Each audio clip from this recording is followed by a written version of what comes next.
আমি তেওঁলোকক চ্যালেঞ্জ দিছো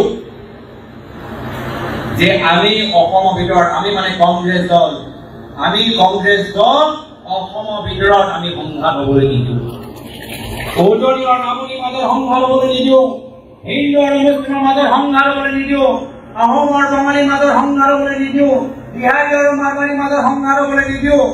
উজনি আৰু বাৰাকৰ মাজত সংঘাত হ'বলৈ নিদিওঁ এই অসম মহাপুৰুষ শ্ৰীমন্ত শংকৰদেৱৰ অসম হৈ থাকিব আজান পীৰৰ অসম হৈ থাকিব গান্ধী বৰফুকনৰ অসম হৈ থাকিব জ্যোতিপ্ৰসাদ আগৰৱালৰ অসম হৈ থাকিব এই অসমৰ ভিতৰত সকলোৱে শান্তি সহকাৰে সন্মান সহকাৰে জীয়াই থকা অধিকাৰ এই অধিকাৰ যদি বিজেপি দিব নোৱাৰে কংগ্ৰেছৰ পৰৱৰ্তী সময়ত দিব ভয় খাইছে শংকিত হৈছে আৰু সেইকাৰণে আজিকালি চৰকাৰী বিষয়াসকলৰ লগত আৰু বেয়া ব্যৱহাৰ কৰিছে কেতিয়াবা চৰকাৰী কৰ্মচাৰীসকলক গালি পাৰিব কেতিয়াবা জিলা উপায়ুক্ত গালি পাৰিব কেতিয়াবা আটাইতকৈ ডাঙৰ ডাঙৰ পষ্টত থকা চৰকাৰী বিষয়াসকলক গালি পাৰিব মই মুখ্যমন্ত্ৰী মহোদয়ক বিনম্ৰভাৱে অনুৰোধ জনাইছো যে চৰকাৰী বিষয়াসকল চৰকাৰী পদত থকা ডাঙৰ ডাঙৰ অফিচাৰসকল তৃণমূল পৰ্যায়ৰ চৰকাৰী কৰ্মচাৰীসকল তেওঁলোকে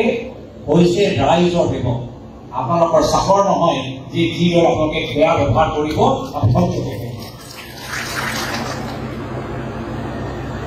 ক'ব নোৱাৰে কি ধৰণৰ কথাবোৰ তেওঁ ব্যৱহাৰ কৰিছে কেনেদৰে কাৰোবাৰ চাৰ্ট ধৰি চুচৰাই লৈ গৈছে এইবোৰ কথা নোলায় কিন্তু আজি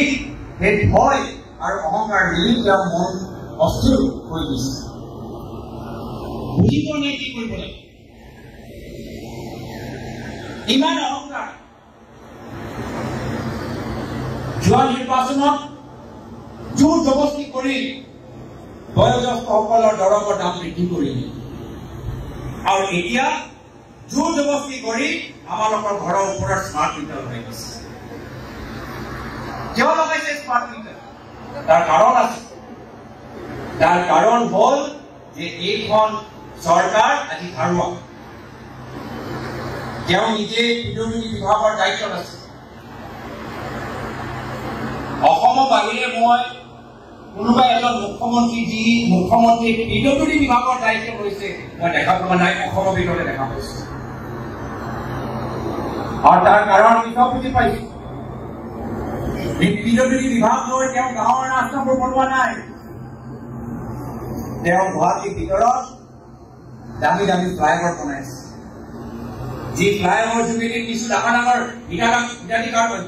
ঠিকাদাৰৰ যথেষ্ট লাভ হৈছে আৰু সেই ডাঙৰ ডাঙৰ ফ্লাইঅভাৰ বনাই এতিয়া চৰকাৰ ধাৰুৱা হৈ গৈছে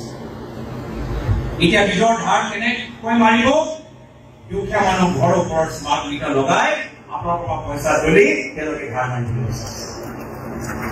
এয়া হৈছে বৰ্তমানৰ পৰিৱেশ আজি ৰাইজে কষ্ট কৰি হাজিৰা কৰি যি পইচা লৈছে যি পইচা ইনপুট কৰিছে সেই পইচা এতিয়া মুখ্যমন্ত্ৰীয়ে আমালোকৰ ঘৰৰ ওপৰত স্মাৰ্ট মিটাৰ লগাই আমালোকৰ পইচা তুলি আপোনালোকৰ অৰ্থনৈতিকভাৱে আৰু সুন্দৰ কৰিব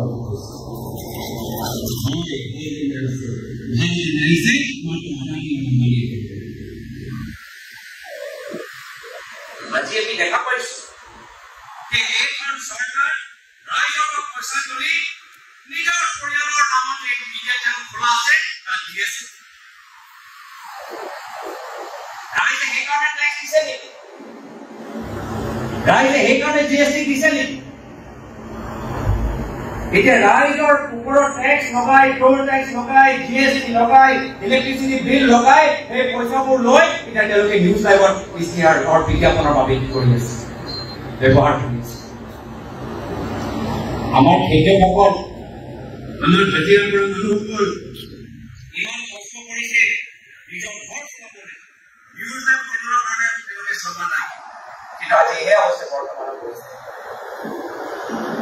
এই চেনেল আগতো আছিলে এই চ্যানেলে এডভার্টাইজমেন্ট নামত কিমান টকা পয়সা পাইছে আর আগতে কিমান পাইছে তুলনা কৰিলো হিন্দী যিমানে কয় দুধ পানী পানী হৈ যায় আজি মুখ্যমন্ত্ৰী হিমন্ত বিশ্ব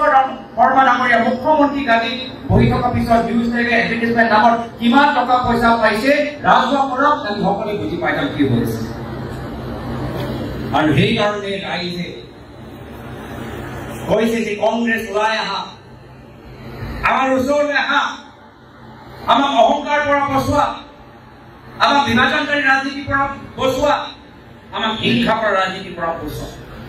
আৰু মুখ্যমন্ত্ৰী মহোদয় নিজৰ গাড়ী সুৰক্ষা কৰাৰ বাবে এতিয়া অসমৰ চাৰিওফালে সংঘাত হ'বলৈ বিচাৰিছে চাৰিওফালে কেতিয়াবা আহোম আৰু মাৰৱাৰী মাজত সংঘাত লগাব কেতিয়াবা কোচ ৰাজবংশী আৰু বড়ো মাজত সংঘাত লগাব কেতিয়াবা উজনি আৰু নামনি মাজত সংঘাত লগাব কেতিয়াবা কাৰ্বি আৰু আদিবাসী মাজত সংঘাত লগাব কেতিয়াবা ভূমিপুত্ৰ আৰু বড়াইৰ মাজত সংঘাত লগাব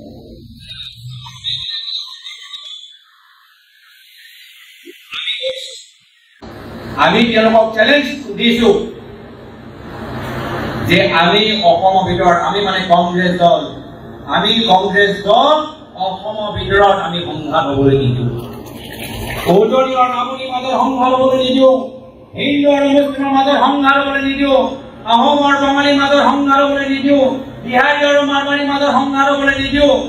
উজনি আৰু বাৰাকৰ মাজত সংঘাত হ'বলৈ নিদিওঁ এই অসম মহাপুৰুষ শ্ৰীমন্ত শংকৰদেৱৰ অসম হৈ থাকিব আজানপীৰৰ অসম হৈ থাকিব লাচিত বৰফুকনৰ অসম হৈ থাকিব জ্যোতিপ্ৰসাদ আগৰৱালৰ অসম হৈ থাকিব এই অসমৰ ভিতৰত সকলোৱে শান্তি সহকাৰে সন্মান সহকাৰে জীয়াই থকা অধিকাৰ এই অধিকাৰ যদি বিজেপি দিব নোৱাৰে কংগ্ৰেছৰ পৰৱৰ্তী সময়ত দিব আৰু সেইকাৰণে আজি তাৰিখত সকলৰ সহায় আৰু সহযোগিতা আমি বিচাৰিছো আমাৰ ৰকুল হোসেন ডাঙৰীয়া কৈছে যে মাত্ৰ ৰাজনীতিৰ কাৰণে আজি মুখ্যমন্ত্ৰী হিমন্ত বিশ্ব শৰ্মা ডাঙৰীয়া সংঘাত লগাইছে এটা বিশেষ সম্প্ৰদায় বাৰম্বাৰ সমালোচনা কৰিছে আমি জানো তেওঁ কিয় কৰিছে তেওঁ এই গোটেই সাম্প্ৰদায়িক ৰাজনীতি কৰা এটাহে কাৰণ যে যি এআইটিএফ দলটো ৰকিবুল হোসেন ডাঙৰীয়া পঞ্চাৰ কৰি দিলে এই এআইটিএফ দলৰ ভিতৰত আকৌ হাৱা ভৰোৱা কাম এটা হিমন্ত বিশ্ব শৰ্মা ডাঙৰীয়া কৰিলে অলপ দিন পিছত চাব যে হিমন্ত বিশ্ব শৰ্মা ডাঙৰীয়াৰ কথাৰ প্ৰতিক্ৰিয়া আকৌ মৌলানা আজমল ডাঙৰীয়া দিব আৰু দুইজনৰ মাজত বাক যুদ্ধ হৈ থাকিব আৰু এনে ধৰণৰ যুদ্ধ যাৰ ফলত অসমৰ মাজত সংঘাত আৰু বৃদ্ধি পাব মইতো ভাল পাইছো যে অসমৰ জনসাধাৰণ নৱপ্ৰজন্মলৈকে আজি বুজি পাই গৈছে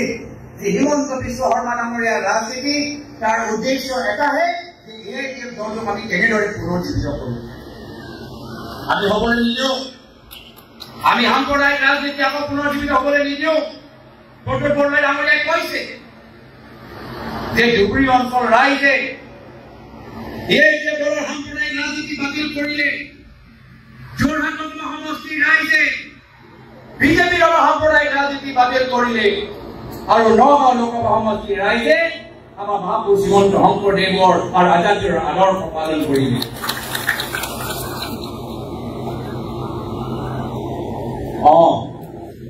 এতিয়া মুখ্যমন্ত্ৰী মহোদয়ে এটা বিশেষ সম্প্ৰদায় দিয়া কিন্তু যেতিয়া নগাঁও লোকসভা সমষ্টিৰ নিৰ্বাচন হৈছে তেতিয়া তেওঁ নিজে যি চাকৰি কাগজ চবৰ আগত নাচি আছিল যেতিয়া ভোট লাগে তেতিয়া ভাল